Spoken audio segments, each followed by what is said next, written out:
Good morning, everyone. My name is Jaylan Griffiths, and I'm the Vice President and Global Head of Purpose here at Nasdaq. Today, we are excited to celebrate and kick off Financial Literacy Month with Operation Hope.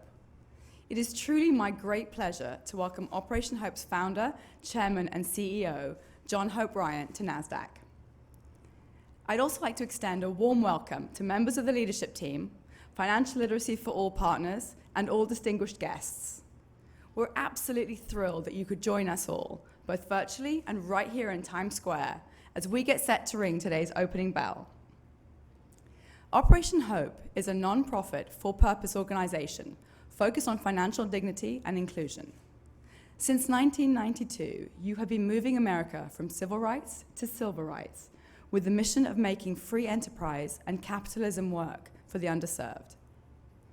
At Nasdaq, our purpose is to champion inclusive growth and prosperity, and we're exceptionally proud to be a partner in your Financial Literacy for All movement.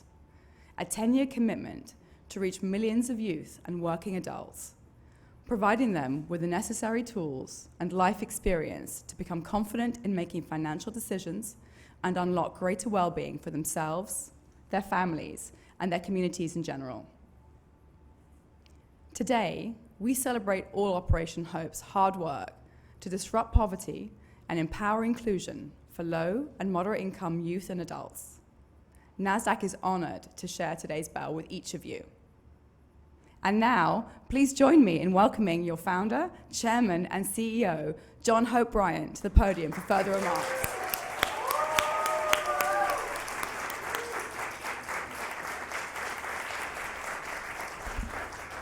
Thank you very much. Ambassador Andrew Young, who's our global spokesman, who was on the balcony with Dr. Martin Luther King Jr.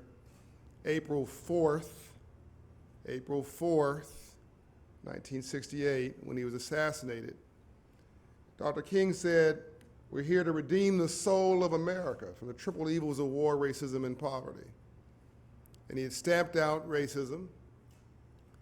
He had taken a position against the war, and he was pivoting toward poverty. Poverty for eradication for all people, all people. There are more poor whites in America than poor anybody else, a little known fact. Unfortunately, his life was snuffed out before he was able to make that powerful pivot. It just so happens this is the week of his assassination. You cannot have a rainbow without a storm first. It is a scientific fact. You cannot have a rainbow without a storm first. It's also interesting, again, Ambassador Young would say coincidence is God's way of remaining anonymous. That is an Andrew Young quote. It's also interesting on his 90th birthday, in the week of Dr. King's assassination, this is the 30th year anniversary of the riots of 1992 in South Central Los Angeles. The founding of this movement called Operation Hope. This movement, as was described, from civil rights to silver rights. A movement from protesting in the streets to free enterprise, capitalism, and opportunity in the business suites. That's progress.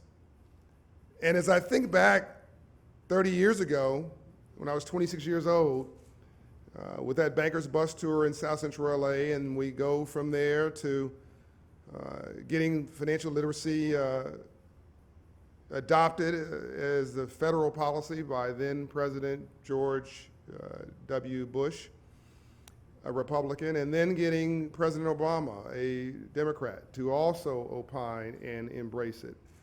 Both parties. So whether you're red or blue or black or white, we all want to see some more green. Can I get an amen? And to pivot from there to have the mayor of the city of Atlanta, Andre Dickens, the new mayor, and the former mayor, Keisha Lance Bottoms, to ask Operation Hope to, in the moral capital of America, Atlanta, Georgia, where civil rights was born, to have them ask us to host kids' accounts, to bring an account for every kindergarten child, and to wrap that with financial literacy, and then to go to Dubai last week for the World Government Summit, and to come here to Nasdaq where the future of companies and free enterprises reign, and to have now this and the 30th anniversary end up here with the bell ringing and the call for a movement, me and Doug McMillan, the CEO of Walmart, for financial literacy for all. And now we're going to bring all of the free enterprise system into this movement. And you're all sitting in a moment in history. History doesn't feel historic when you're sitting in it. It just feels like another day. But that does not mean the moment's not historic. Please remember this moment, and please remember to say thank you to our family at Nasdaq.